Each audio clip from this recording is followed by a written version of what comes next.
Hey guys, welcome to Project Metal Music's YouTube channel with your host Young, and we are here with the brilliant Phil from Final Coil. Welcome, Phil.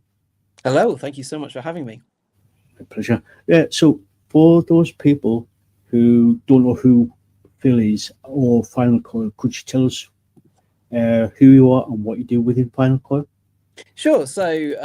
I'm Phil Styles. I'm the lead singer and guitarist for Final Coil. We are a four-piece band based in Leicester in the UK, and we play a kind of mix of progressive rock and post-metal.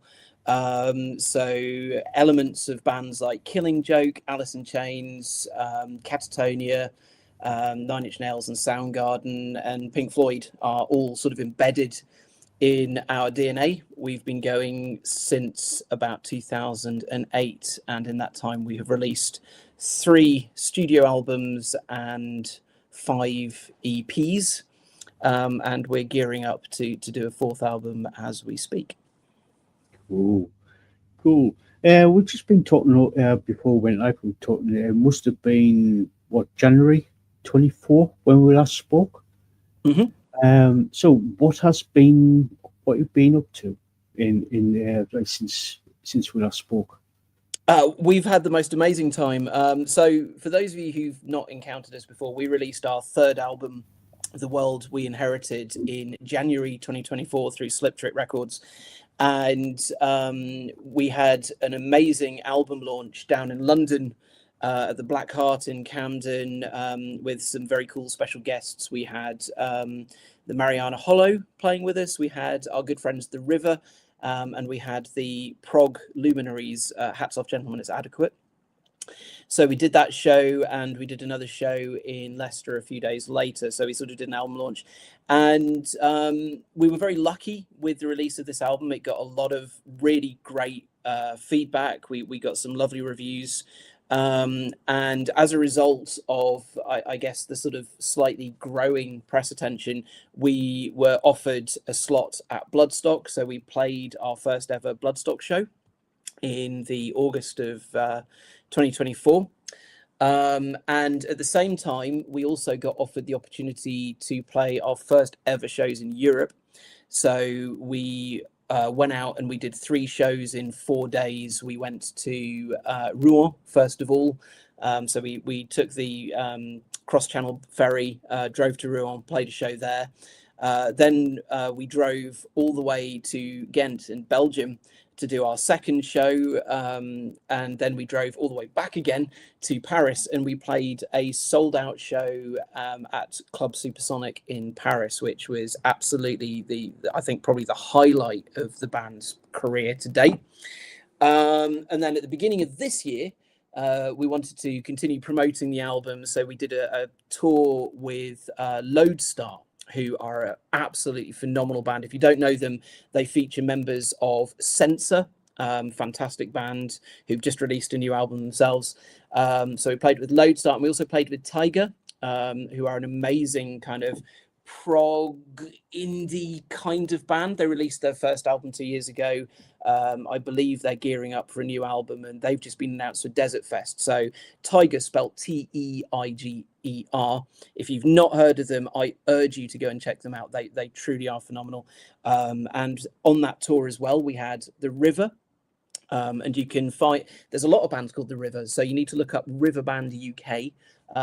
They are not only lovely people, but musically one of my favorite bands to play with. And we also had, playing with us on that tour, we had NIM join us, KNIM, progressive band who released an EP through Wormhole Death, I think 2 years ago. And Wallow, who are an amazing doom rock band from Leicester. So we did this really cool, I think it was a 5 or 6 date tour where we played, certainly we played Bournemouth, Birmingham, Leicester, London, and we also played Fusion Progressive Rock Festival in support to the amazing Amplifier.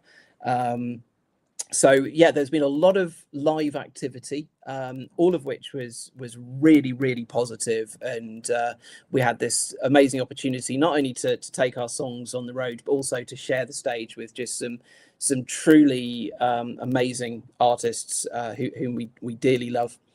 And then off the back of all of that, it was such an exciting time that we decided, and we were asked a lot of questions about this, we decided to press the album on vinyl. And this arrived with us just a week ago. We're still very, very excited because it's the first time we've ever done a vinyl. So we're going down to London on the 30th of November to do an album launch show, vinyl launch show, that is. People who come, if you're in London, please do come and join us. It's at the Black Heart and Camden on November the 30th. And people will be able to get the vinyl a week early. The actual release date is I think it's the 5th of December. Oh, thank you, Aussie Queen. Yeah, it's really cool. And I'm sorry, I have to show you this because I've been geeking out about it for days. The vinyl is black and bone splatter, so it looks absolutely. Ooh, that looks absolutely gorgeous. That. So yeah, we spent a lot of time on this. We got it remastered for vinyl by the original producer Russ Russell, who, if you don't know him, produced Dimmu Borgir, Napalm Death, Amorphis. He's an absolute legend in the kind of metal community. And we had the artwork redone by Andy Pilkington of Very Metal Art, who works with like Flotsam and Jetsam and Skin Dread. So we put a lot of attention to make this as good as it could possibly be. So I'm really excited about this. So we're doing a vinyl launch show. London, November 30th at the Black Heart in Camden. And I'm very excited. We've got The River once again opening up for us. As I say, one of my favourite bands. So I'm very happy that they agreed to play the show. We have Hats Off Gentlemen, It's Adequate also. And as our special guests, we've got Open Sight, who are this kind of cinematic prog band. They seem to play up and down the country everywhere where they have electricity. So they're doing really great job of keeping sort of live music going, and we're very, very pleased that they agreed to come and play that show. So it's going to be a really, really good show. So we've been really, really busy with all of these things, and it's been quite a blur, to be honest. I bet it has. So is there any sort of like, apart from the final which is coming out, is there any more singles coming off the album? Not off the album, no. We did 3 singles from the record, and the world has changed. In the good old days, we would have done singles with B-sides, and we would have gone into the studio to do that. I think about this a lot because you can probably see behind me, I'm a huge physical music collector. And one of the things that I always loved about the bands that I grew up with was that you got the album and then you got the singles with the B-sides, and that was like a whole different sort of side. Sometimes it was covers, sometimes remixes, sometimes just very cool extra tracks. And the sad reality is there just isn't the money to do that. So these days when it comes to releasing singles, it's more sort of doing a video clip and sort of finding a new way to promote the album. So we did 3 singles. We did a lyric video for Wires, but we did 2 full-blown productions for Chemtrails. That was the first single to be released, and then we did one more recently, which was Stay With Me. And if you've not seen them before, I would urge you to go and check them out. We put a lot of effort into our music videos. We've got a lot of really amazing and very talented friends who give up their time and come and spend the day with us, and we build these epic sets. And the music videos that we do, they're conceptually linked to the themes of the albums. So in this case, it's conspiracy theories and kind of like ICE style agents and torture chambers. So you can imagine that we had a lot of fun building sets. Chemtrails was filmed in an abandoned military base just outside of Leicester, and we sort of took over a couple of rooms and basically dressed them for the shoot. And then Stay With Me was filmed in this huge top floor photography studio that used to be a factory, because Leicester's very industrial. And again, we sort of took it over. We created like 3 separate rooms for filming very different sections in, and we put a lot of time and effort into them. So those were the singles. And I think we've reached a point now where we've probably done enough to support the world we inherited. I'm really, really proud of it, but I really want to move forward at this point, and we've got quite a lot going on in that regard. So I think that's it for singles from this record. Cool. We've got a couple of questions. Let me see. We've got a question from Ozzy. How did you come up with the band's name? Oh, this is the question that this is where, sorry, Aussie Queen, this is where you kind of turn off because you're like, oh man, that's so pretentious. But you asked the question, so I'm going to have to tell you. When I formed this band back in originally 2003, it was a solo project, and I was at university studying English literature. And one of the sort of influences was very much Shakespeare. I'm an absolute literature geek. I love the works of Shakespeare and Dickens and things like that. And obviously there's that legendary phrase, this mortal coil. But of course there is also a band called This Mortal Coil, and I didn't think that they would take any too kindly to me pinching both their name and their idea. But I also was very into sort of reading things like Dante, and in Dante's Inferno, sort of hell is visualized as a series of sort of concentric circles kind of spiraling down into the earth, with the lowest one reserved for the most awful sinners.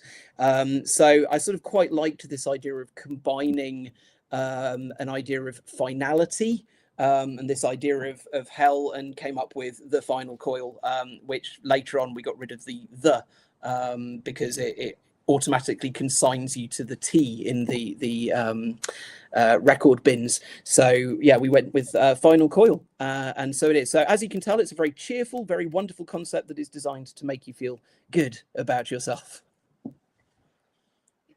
Thank you for that, Ozzy.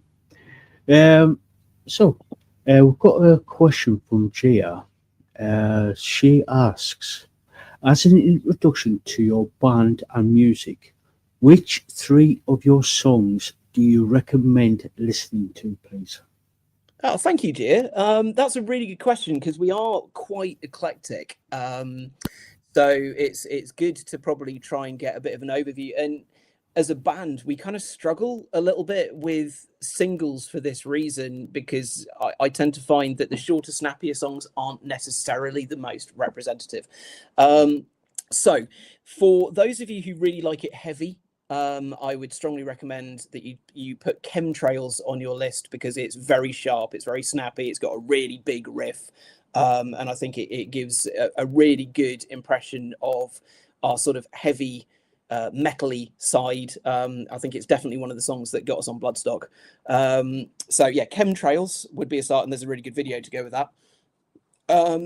For the more progressive side, I think my favorite song is from the first album, actually. It's a song called Failed Light, and it's a sort of Pink Floyd-y epic, I guess. It's quite dynamic. It sort of has a fairly sort of long introduction, vocal harmonies, and then some really great lead guitar work courtesy of Richard Audrey, who is just immense at this sort of thing. And then a bit of a wild card, I think, because I've chosen something off the first and the last album, I'd probably put the title track of the second record, The World We Left Behind for Others. It's a very long, very heavy song, very influenced by bands like the Swans and Neurosis. And I think it's another side of the band again. And I think, you know, if you can get through those 3 songs and you haven't had some sort of breakdown, then I think you'll probably enjoy it. Cool. Thank you for that, Gia. I hope that helps. Right. How in the meantime, since we last spoke, obviously you've been promoting the third album, but have you been writing any new material for the next album or EP? So, I mean, I think every time we talk, it's always a kind of, we're promoting an album, and always I have something already kind of lined up, and I would hate to disappoint you now. So COVID really put the brakes on us in the same way that it did on a lot of bands. You know, we weren't able to play live. We actually recorded the third album sort of before, during, and after COVID, because we were in this position of sort of having to get in and out of the studio as the lockdowns allowed. And then obviously when the lockdowns eased, the guy who, you know, Russ Russell, was this massively in demand producer, and he suddenly had to, you know, catch up with all the other bands that he was trying to produce. So he kind of very graciously slotted us in when he could, but it took us, you know, what should have taken a month took the best part of a year to do. And then because of the backlog of bands that wanted to get stuff out, and of course you probably remember there were all these, like, you know, live streamed concerts and stuff, you know, so labels just had this massive backlog. So it took us ages to get the record out, even though we actually had it in the can sort of by the end of 2021. Didn't come out till 2024. But this is the thing, I don't stop writing. So in the interim, I wrote a pair of solo albums, which we actually released, or which I released at the time. There was the Anchorite, which was a solo EP, which is very sort of industrial. And then there was the Anchor Hold, which was a collaborative album, which I did with a whole bunch of artists from around the world. I had some people in Poland, in America, people from South Africa, all sort of joined to do this project. And I released that. And obviously, I didn't want to leave Final Coil out, so I also wrote the fourth album. And I'm very happy to say that at this point in time, we are actually recording the fourth album. We have an amazing guest drummer. I can't tell you who it is at this point in time, I'm sorry to say, but I will tell you that he's based in LA and that he has been firing the drum tracks over to me over the course of the last 2 months or so. We've got 2 songs left to do with him. And once all the drums are in the can, we're then going to go back into the studio and we're actually going to record the fourth album properly. So I'm very, very excited about that. We have also completed an EP, and it's a 4-track EP, and it's a sort of cleaning of the closet exercise. There are a couple of songs that we had, which I've always loved, but they never quite fitted on any of the records we were doing, because our records are conceptual and these were sort of a bit more punky, a bit more direct, and they just sort of sat there, fun to play, never had a home. So I wrote 2 new songs and we recruited a drummer to do this EP, and I will share this with you because this is something I'm very excited about. I think we've only told one person this so far. So we got Graham Hopkins, who is the former drummer for Therapy. He worked on the amazing Semi-Detached album. Very, very talented individual, very, very capable. It was such a cool process. So he drummed on those 4 tracks. I then obviously got together with Richard and Yola and recorded. And because it's like kind of more punky and a bit of a throwback to our early days, I actually self-produced this one. I mixed it and mastered it. So we're in the process of getting that together for a release as we speak. And I'm really, really excited about that. And we'll be definitely releasing a single from that. And promoting that probably in the new year now. But if you're coming to the show in London, we will be playing a song from it there. So there's another reason to come and join us on November the 30th. And just in case that's not enough, I've also finished a double solo EP.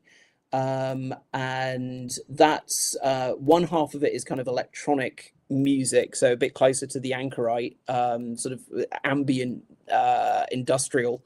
And the other half is more direct, heavy rock. And for that, I actually recruited a drummer for the first time for my solo project. And I got Chris Barber, who's worked with Crazy Town, amongst other people, if you remember Butterfly. And he's based in Sheffield, and again, did an absolutely fantastic job. It was really fun collaborating with him. And that's finished, that's done. And I'm literally just waiting to finalize the artwork, get it pressed.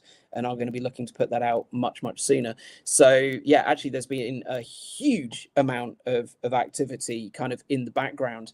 Yeah, I actually today I was sat upstairs working on the 5th Final Coil album. So I'm about halfway through writing that. So yeah, I don't know. It's one of these things, the more you do, the more enthused and inspired and excited you are to keep going. And I never get tired of writing. So I don't know, just recently I've been really inspired to just produce a lot of material. Hopefully hopefully it's something that people will enjoy. And I'm very excited about the EP and getting that out. So watch this space. Cool, cool. So the fourth Final Coil album, have you obviously it's well it only been if you want you can actually talk about it. Is there going to be have you got a title for the fourth album? Yeah, I do actually. Yeah. Again, I can give it the basic details. I don't want to give too much away at this point, but yes, we've gone the classic route. It is actually going to be a self-titled one. For reasons that will become apparent when we reveal the concept behind it. But yes, this one will be called The Final Coil, and it's very much developed as almost as a kind of musical overview of everything we've done to date. I had a lot of fun writing it, and yeah, we've been working quite hard on it, sort of in the background while we've been doing all the production of this. And again, trying to get the whole band together and get the drums done and everything else can be a time-consuming process. I think that's probably the hardest bit in Final Coil, because everyone's got lives, got jobs, got things they need to do, and fit that around the gigs as well. But we're getting very close to a point where it's going to be something we're going to be recording, we can actively talk about. But yes, I can certainly tell you it's going to be called The Final Coil, and we actually have already got the artwork. So we've got the drums down, or most of the drums down, and we've got the artwork completed as well. So we are well ahead of the curve with this one. It's scarily organized. Cool. Right. Lisaboo has just said, so excited to hear the new songs.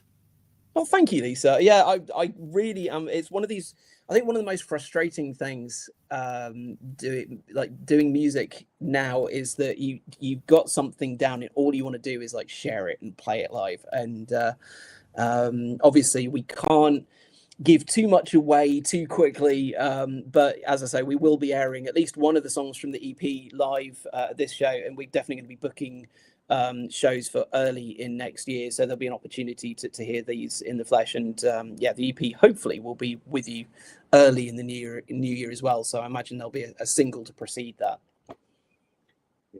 Have you got sort of a time schedule for releases? No, not at the moment. Yeah, we literally, I think I completed the production on the EP about 3 weeks ago, and Yola, who is our very talented in-house artist, she completed the artwork around the same time. So obviously then it has to go through the process of manufacturing, discussions with management and all that, all the sort of boring backroom stuff that happens before we can actually bring this thing to you. If I had my way, I'd sort of record it on cassette and send it out tomorrow. Yeah, cool. We've got a couple of questions. Right. Lisaboo has just asked, what is your favorite part of creating music? That's a really good question. I want to say everything. I'm a terrific geek, as you've probably already guessed from this interview. So if it hasn't come across, let's just put my hands up to this now. The whole thing about writing music, ever since I was really young, is it's like a jigsaw puzzle, because I'm not a brilliant musician. I'm not a trained musician either. Both Yola and Richard are far more competent in a sort of strict musical regard than I am. But I am a tinkerer, and I really enjoy moving from that point where you get the initial riff, you get the initial idea, and I start to hear the layers in my head. Which is probably better than hearing the voices in my head. But so I start to hear the layers in my head, how it should go. And usually the problem is I don't necessarily have the skill to do it immediately. So most of my music creation is a learning process, and that's one of the reasons why Final Coil has evolved quite a lot from the first album through to the current one, because I'm always trying to learn new things. So I'll have a little riff and I'll be jamming on that, or I'll be walking down a lane in the countryside and singing it to myself. It gets you some very interesting looks, and when I get back I start to put it onto the computer, and then the next job is to try and then build that into the finished song. So I have to I've got to figure out how to do this drum beat, or I've got to figure out how to play bass in this particular way, or I've got to work out how to play piano. To a competent enough standard that the demo will stand up. And obviously, once the demo's done, it then goes to the rest of the band. It goes to the actual drummer. It goes to Richard, the guitarist, and it goes to Yoda, the bassist, and they use their considerable skills to kind of translate it into what the final Coil product is.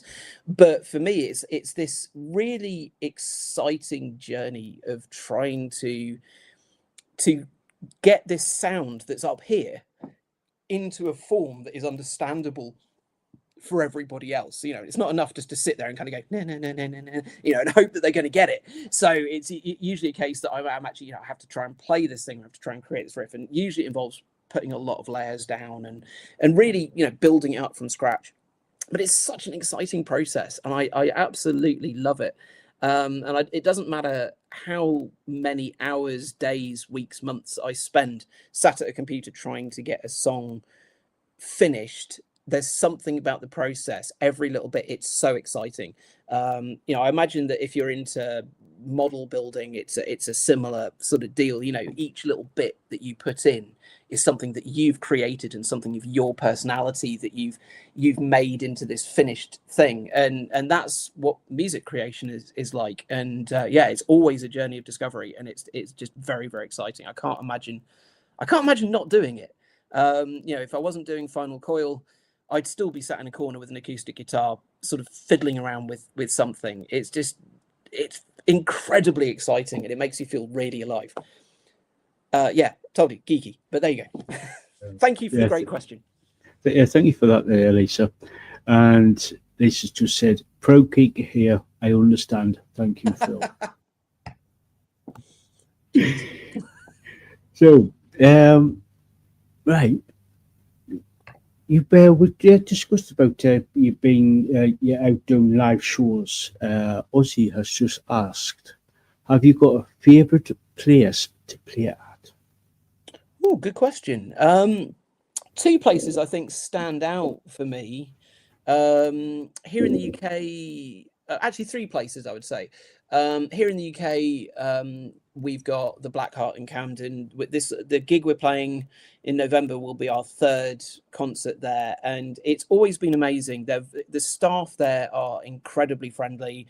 There's always a great crowd. The sound there is really good. And it's just in the heart of Camden, which is such a cool place to be anyway. So I'm always really happy to go there. It sort of feels like we're going home in a weird sort of way, and it's just been so incredibly kind to us. Second up is kind of Firebug here in Leicester, and really it's just Firebug is kind of our home. We've been playing there on and off since about 2008, I guess. Well, actually, one of my previous bands played there back in about 2002, I think it was. So, it's a venue we know really well. It has the most amazing sound engineers, particularly Nick Rose. I'd love to send a shout out to, because they're just great. And again, Firebug has been very, very good to us. The owners there know what they're doing. They care. They've made it a great space, and they make it very comfortable for you to kind of go there and put on a show. And I think in the UK particularly, it's becoming increasingly challenging, for venues and for bands, really. Everything's more expensive, everything's more difficult, it's harder for people to come out. So there aren't as many places that give you the space to kind of do original music in the way that it was perhaps sort of 10-15 years ago. So when you do find a place like that, you need to keep hold of it. So Firebug, in the words of Neil Young, long may you run. And the last place that I'd really like to mention is just Supersonic in Paris. We've played there just that one time, but the experience was absolutely mind-blowing. I think on our social media we put out, we had a few pictures. There were some great photographers there, and they sort of managed to convey the absolute chaos. But I've never experienced anything like it. When we played Bloodstock, we had a lovely crowd and we had some great people sort of headbanging, cheering, and it was really nice to see. But at Supersonic, the crowd went insane. and we've really never had anything like it before. They were jumping around, moshing, shouting. I think Richard was getting a bit nervous that we were going to have sort of like a crush at the front of the stage. And they were so generous and kind to us and so supportive. And it was the perfect end to this little 3-day dash we did into Europe. And yeah, I just can't wait to go back. And definitely when we do the 4th album, I'll be hoping to take us back across the channel, because it was unbelievable. It was such a warm welcome, and the people as well, the organizers, I shouldn't forget them. Absolutely beautiful, wonderful people. They gave us a place to stay. They fed us, which is always good, because it's not always the case. So yeah, it was just wonderful from start to finish, and we had such an amazing experience. So yeah, for the record, it would be the Black Heart in Camden, Firebug here in Leicester, and Supersonic in Paris would be 3 places that I'd love to play. Cool. Going on to sort of like the sort of like extension onto that question, have you got like a dream venue to play at? I suppose that question depends on how realistic I'm expected to be. I mean, if I was being unrealistic, and I'm fully aware of how unrealistic this is, just from an audience perspective, the Royal Albert Hall is one of the most amazing places in the world to be. And you know, we've seen a lot of artists there. We saw Killing Joke, Killing Joke there. Seen Joe Bonamassa there. We saw Cypress Hill there with an orchestra, which was mind blowing, very different. You know, and it's one of those venues that is so awe inspiring to be. You get such a sense of like its culture and its history, and yeah, it's really really wonderful place. But yeah, I'm fully aware of how utterly insane such a dream is. So we'll have to keep that for when I have a fever and lose all contact with reality. For more realistic places, I would dearly love to play Arctangent Festival. I think we would fit in very well there with the type of bands that they have. So that's definitely a sort of bucket list gig for us. And actually, we played the London Garage, no? So yeah, maybe something like the Electric Ballroom in Brixton perhaps would be very cool. You know, I not in Brixton, I'm talking in Camden again.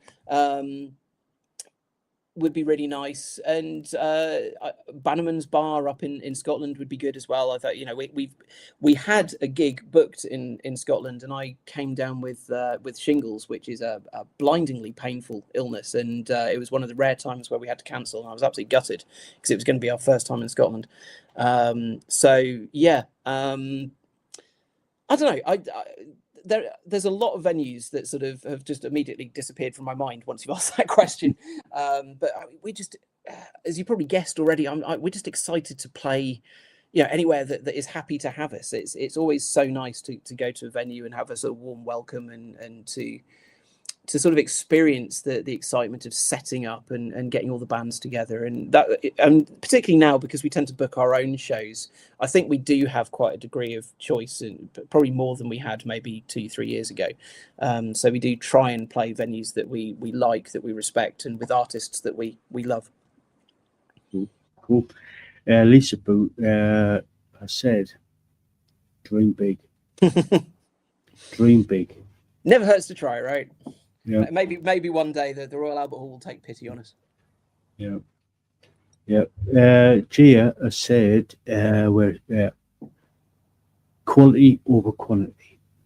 Yeah, absolutely. And that's one of the things we don't do, big runs of dates. We do try to do dates where, you know, we know that the venue is good, and where we know that we can bring a really good lineup as well, because it's really important to us that when we play a show, we're not only playing with people that we personally like, but that their music is, you know, something that is going to fit with us as well, so that the people coming are going to have an experience. And we do tend to have eclectic lineups, but I think there's always a common thread.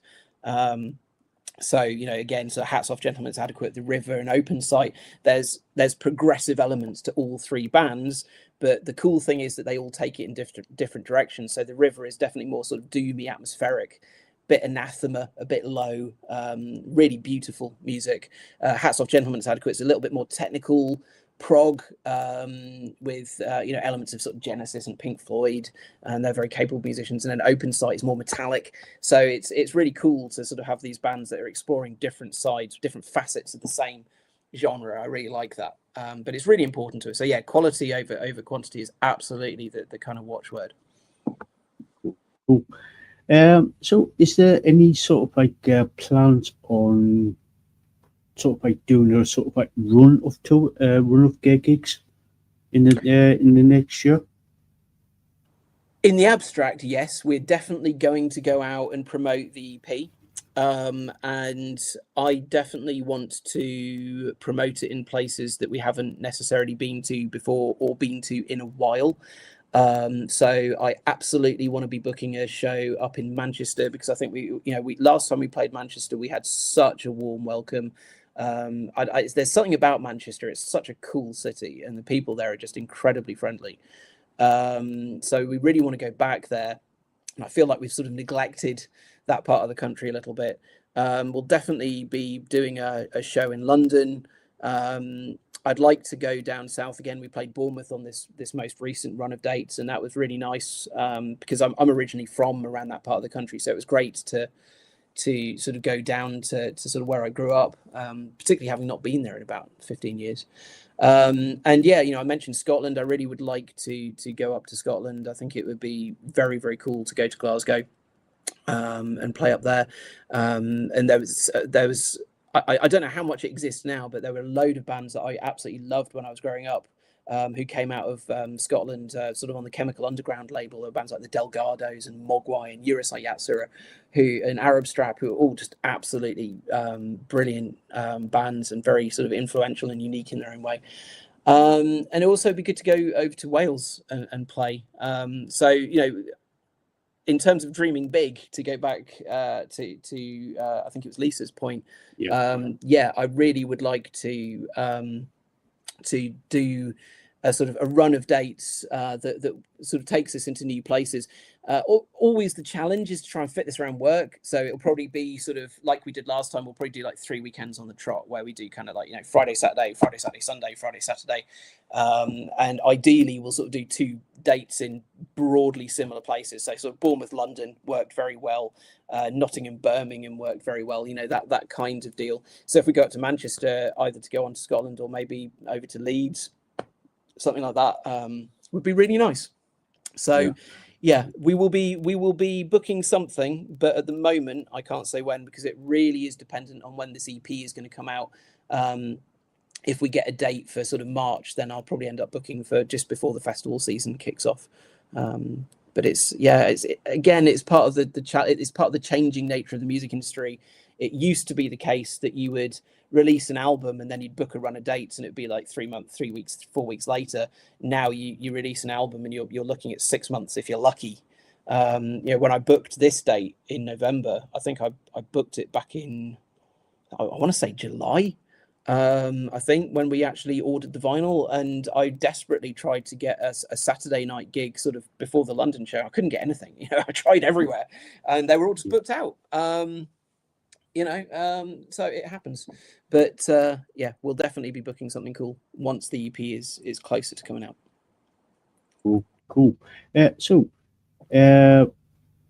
if you had the financial backing, the stars aligned, everything sort of like falls into place, would you sort of like go over to, say, North America, like US, Canada, or even down into Australia?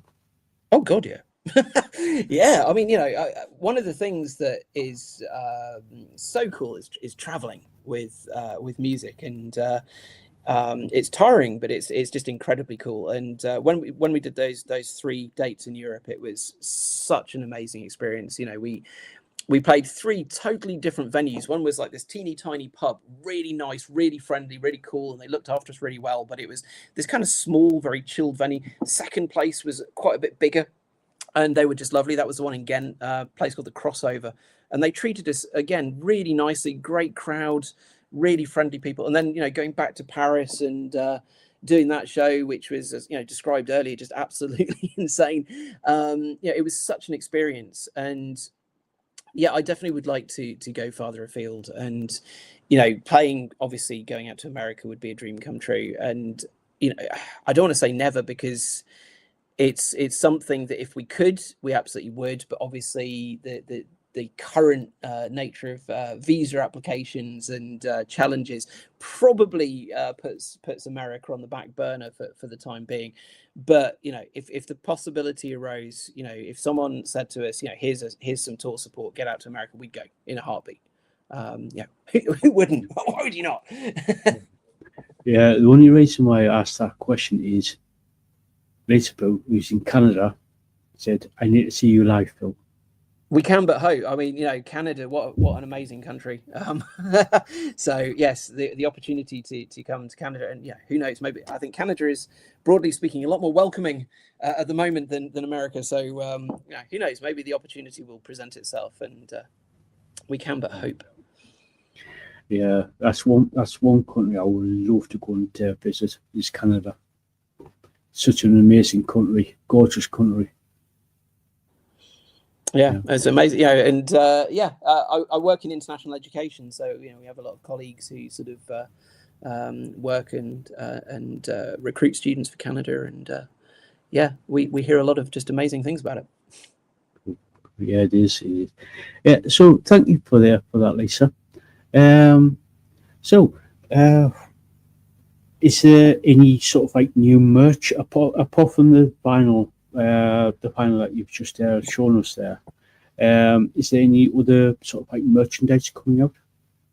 Nothing planned as yet. I mean, obviously there is, but it's all tied to the next run of releases. So again, you know, without giving away too much detail, I will say that the artwork for the fourth album, as I said, it's been completed, and it's been completed by a guy called Dan Goldsworthy, who has done art for Zentrix and Sepultura and basically any and every metal band you can think of. And he did the T-shirt. If you've seen it, it's the Wires T-shirt, which we did for the last album. So he did such an amazing job. We thought we'd ask him to do the artwork. So absolutely, he's done an amazing cover for the album, and we've already spoken to him, and he's going to do a sort of variant T-shirt. And same as we did with the vinyl. You know, we've been progressing our merch, and we've always done sort of one-sided T-shirts. So what I would like to do for this next one is want to have a T-shirt with front and back prints and just a bit more attention to detail. But we also we did open up a new merch shop. Actually, it's only really existing lines of designs, but we have this new shop where you can actually go and get hoodies, hats, T-shirts. I don't think it's got quite as far as underpants, but I know that the people who run it are working in that direction. So you know, if you are in the market for Final Coil merchandise, head to our Linktree, which is on all of our pages, on our webpage, www.finalcoil.com. It's on our Facebook, it's on our Twitter. Oh, Lisa, you're well ahead of me. Thank you so much.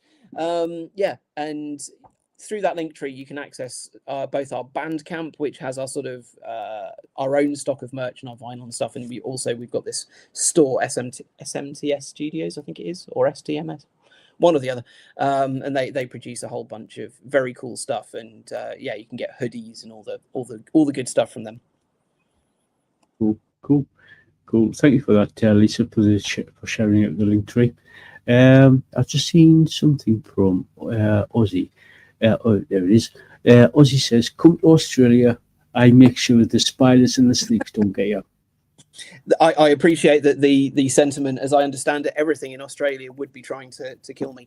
But again, you know, sort of, you mentioned Australia, Canada. I mean, these places are dream locations for us. And actually, Australia is really interesting because we had a couple of really kind, really cool people in Australia who are running websites and running radio who really supported the album when it came out. And you know, it's so weird to be here in Leicester and, you know, in a band I grew up, you know, making little cassette tapes and sending them out to kind of friends just down the road, and sort of to be here 20 years later and have people sort of talking to us from Canada and Australia and sharing our music and stuff. So all joking aside, you know, if it were ever possible, we would jump at the chance, but we do so appreciate the support from everybody. And if you are listening to us or listening to this interview and you're not based in the UK particularly, thank you for for making that jump. It's huge for us. Yeah. Right. Lisaboo says, "Love your music." Well, thank you so much. Um, I really appreciate it. yeah. So we're going to be starting to wrap things up now. But right, going to start wrapping things up in the next about 5-10 minutes. Um, where can people find you on social media? You already mentioned Linktree, but any other like social media sites that you're on, just so people can keep up to date? I think we're on absolutely everything, although I must admit that I'm very bad with this. I think the place I'm most active is Instagram, and you can follow Final Coil, so Instagram's /Final Coil, or you can follow Phil Styles Official, which sort of deals with Final Coil and also my solo stuff. Yola is on there, our bassist, and it's Final Coil _Yola. Rich is on there, our guitarist, so Final Coil _Rich. And I think, yeah, definitely Instagram. We all do try to put a bit more out. We do still have an X account, and X is a bit of a weird place at the moment. It seems to have become quite argumentative, although we stay well out of that. But we do still use it, and we do also notice that there are some people who are very active on X who are very lovely. And share our stuff and share reviews and things. So we always make a point of checking it and reposting, but we don't really post directly to X as much as perhaps we should. We're on Threads, just a Final Coil one there on Threads, and we're on Facebook, and I suppose probably, yeah, between the two, Instagram and Facebook would be the two most sort of used. We're not on TikTok because, well, no one needs to see me dancing. And yeah, so your best sources of news would be finalcoil.com, Facebook and Instagram. But do check in on any social channel that you use the most and you're happy to use, because we'll probably be dropping some things there from time to time. And of course, if you interact with us, we'll always make an effort to interact back. Cool. So we're going to start wrapping things up. So any final words before we go? I guess I've alluded to this already, but to the people who were putting in questions, I think it was Aussie Queen and Lisa and Gia, I believe. I just thank you for the questions, and for having a chat with me. And to anyone who's listening, and to anyone who has listened, thank you for your time and for allowing us to be a part of your journey. We, all three of us, myself, Richard, and Yola, we love what we do. I'm not sure if you could do music now and not be in that position. I don't know if there is enough of a commercial sentiment, unless you're playing some really pop type music now to do it in any other way. But we do this because it is something that we love to do. It's very exciting for us, and it's kind of you guys listening and interacting and sending us questions and chatting to us that keeps us going, particularly when we are trying to plot the next tour or what have you. So thank you, really, from all of us for your help and support, because it means the world to us. Cool. Yeah, mate. So, Phil, thank you so much for coming on. I know Lisaboo and Jay is like really, and Ozzy have really liked basically talking to you. And I know Lisa's definitely wanted to see you live when you get over to Canada. So thank you so much for coming on. It's been a total pleasure. Well, thank you, dude. Always a pleasure to see you. Really appreciate your time and your show. So thank you for all the support you've given us. And yeah, we will be back, I'm sure. Oh, definitely. So, guys, if you haven't checked Final Call out, I'll put all the links down in the description, and Lisa and Ozzy have been posting out in the live chat there. So, yeah, go check them out. Yeah, Final Coil. I've been how long now? Must be about 5-6 years, I think. At least, I think. Definitely, you supported us through the first album, which was 20. Yeah. Was that 2016, 2017? I don't know. It feels like a long time. Yeah, it's been. Yeah. God, I'd say it's been about what 2018, something like that, 2017, 2018. There you go. You see, we're getting old. Tell me about it. Tell me about it. I'm in my 50s now. God, I'm getting old. I'm getting old. Good. Anyway, so Phil, thank you so much for doing this. It's been a total pleasure. Thank you, man. No, it's all my pleasure and always appreciated. Thank you. Yeah. So until next time, guys, we'll catch you all later.